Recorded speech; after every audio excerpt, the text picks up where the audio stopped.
Welcome to Books in Sum, your go-to for bite-sized book summaries.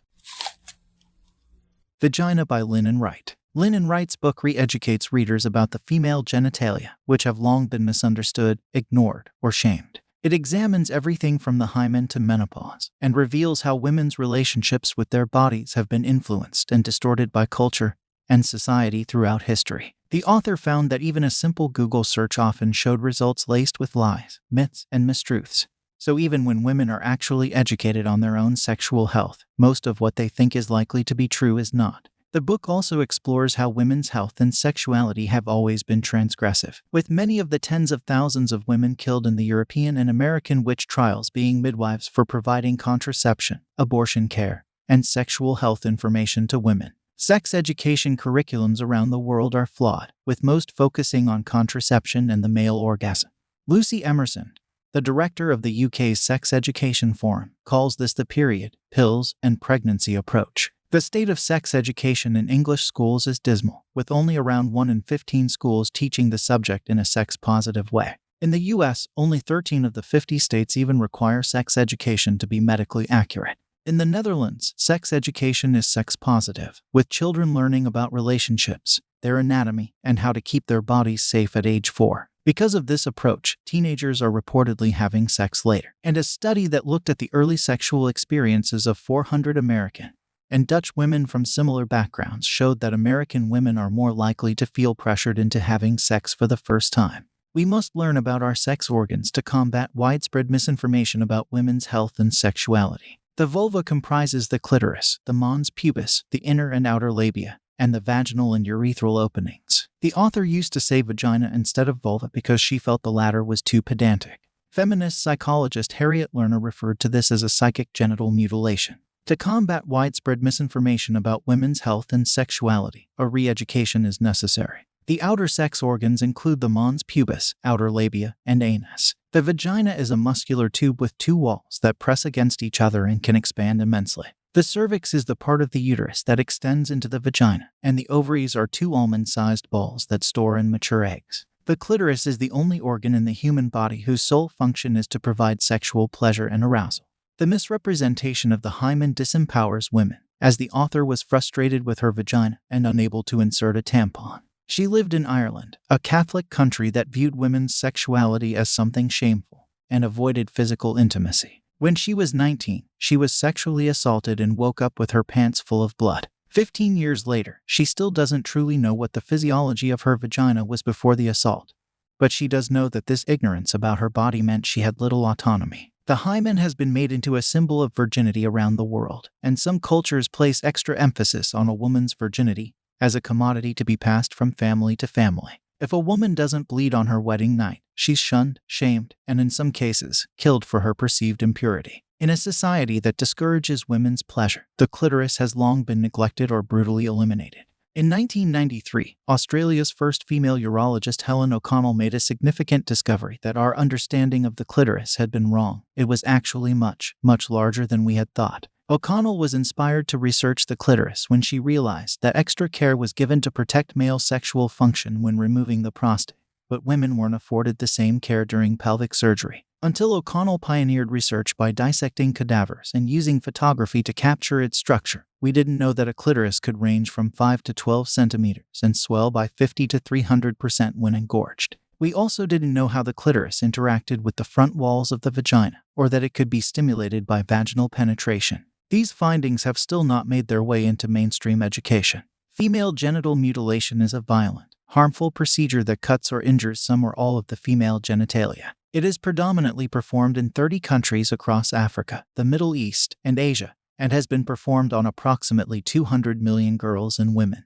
However, resistance to FGM is growing, with the country's Attorney General pursuing a prosecution for the first time in the country's history and Deputy Prime Minister Mahdi Mohamed Guled publicly condemning the practice of FGM in Somalia. Talking about the female orgasm can free it from mystery and neglect, even though 50 to 75% of women can't orgasm solely through penetration.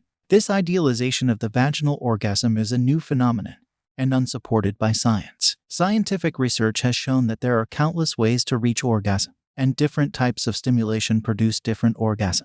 The female orgasm is often overlooked due to the focus on the penis during intercourse and prioritizes sex that is conducive to the heterosexual male orgasm.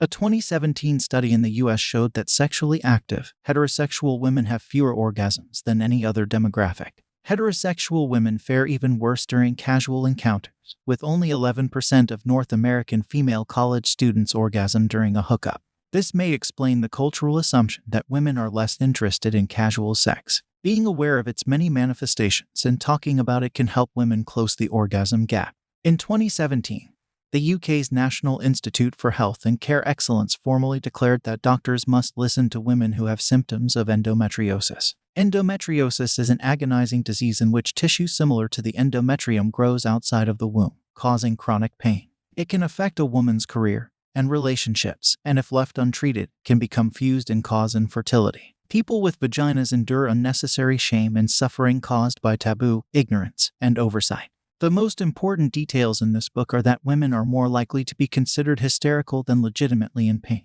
and that they suffer emotionally at the behest of a culture that tries to convince them that their vulvas are flawed. Half of all women in the UK under 35 regularly get waxed, removing all or most of their pubic hair. Labiaplasty, a more extreme measure taken to eliminate perceived flaws in one's vulva, is the fastest growing type of plastic surgery. For many girls, getting their period for the first time is an unnecessarily traumatic experience, as it marks the loss of innocence and the beginning of being seen as a sexual object or a vessel for carrying babies. Life will improve for the almost 2 billion people who menstruate if we tackle the stigma around period.